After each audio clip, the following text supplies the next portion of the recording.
Domla bir kuni men bir ulug' bir xonadonda peshin namozi o'qib oldim. Namozxonasi bor ekan pastda.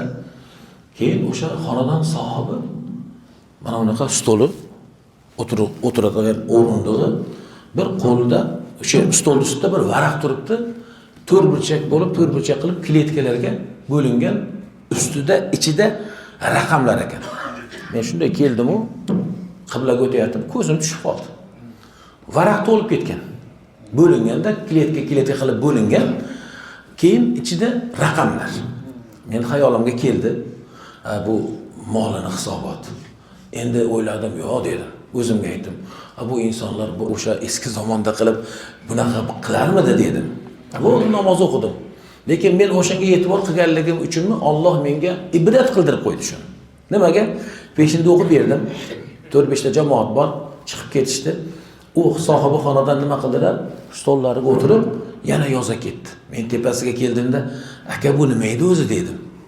Ne qaratlarda Hazrat dedilar, "Alloh bilan oramdagi hisob kitob" deyaptilar.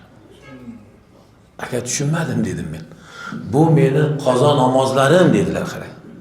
Qazo namozlarimni o'zlari masalan 74-yil bo'lsalar, balog'atga yetgan yoshidan boshlab qazo namozlarini o'qib, kunda Hazrat deydilar, 3 yillik namozimni o'qiyman deydilar.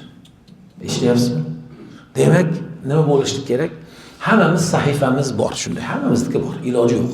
Biz payg'ambarlar emasmiz, sahobalar emasmiz, tobiinlar emasmiz, Imom Abu Hanifa, Imom Shofiylar, Imom Buxoriylar emasmiz.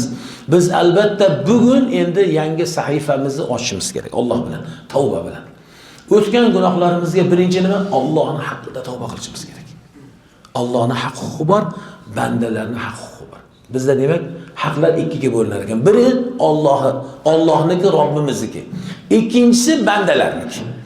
Allohning haqqida mana shu 5 farzga qarashligimiz kerak.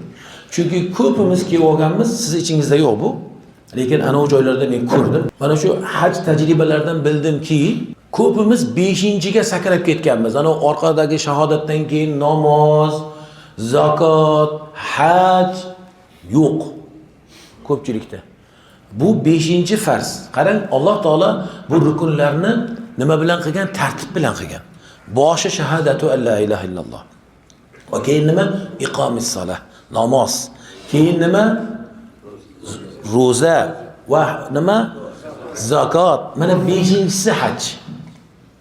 Bular orqadagi farzlar bo'lmasdan turib bu bo'lmaydi. Shuni biling. Xo'p, Hazrat endi bu gapni nima aytyapsiz? Biz uyimizga kelib shuni aytmaysizmi? Desangiz mana endi fursat, endi ko'rishyapmiz, endi aytyapmiz. Uni qanaqa iloji bor? Unga tavba qilamiz. Qilmay qo'yganmiz-ku va uni o'rnini to'lab beramiz. Uni qazosi bor. Namozlarimizda qazo bormi? Beramiz. Qarang, bugun buni Alloh bilan ahdlashib niyat qiling. Arafotgacha hali kun bor. Minoga ketishimizga kun bor. Bugun buni e'tirof qiling. E'tirof qilib, o'sha qilmagan o'sha amallaringizga bugun tavbangizni qiling. Qazo namozingizni bugun boshlang. Bermagan zakotlaringizga u yoqdagi ahli baytingiz, farzandlaringizga telefon qilib, "Bolam, meni shu mollarimda shuncha yillik qazon bor, zakotdan qarzim bor. Tez to'lagin." Mana 5-si to'lmay qolar ekan, orqasi agar to'lmasa deng. Orqasi to'lmasa bu to'lmaydi. 5-chi komil bo'lish uchun, mana shu 5-chi farzni ado qilish uchun orqadagi farzlarga bir nazar solaylik, ularning sarf hisobini qilaylik, uni tovonlarini to'laylik. Ro'zalar tutilmagan bo'lsa, besabab unga tavba qilaylik. Birinchi tavba azizlar. Keyin Alloh taolaga va'da beraylik. Allohim bugun issiq kunlardir. Mayli, yoshlar tutsin bir kun bo'lsa ham. Mana shu joyda bir ro'za tutsangiz 100.000 kunlik ro'za bo'ladi. Ibodatlarda shunday qilinadi. Bitta namozda emas, har amalda shunday. Bir sadaqa bersangiz hoji aka, 100.000 sadaqa o'rniga o'tadi. Biriga bir tabassum qilib sadaqa qilib qo'ysangiz ham 100.000 sadaqa qilgan bo'lasiz. Bir tabassumda o'zida. Har amalga o'sha 100.000lik ajr savob beriladi. Niyat qiling, mana bugun o'sha qazo namozlaringizni boshlang.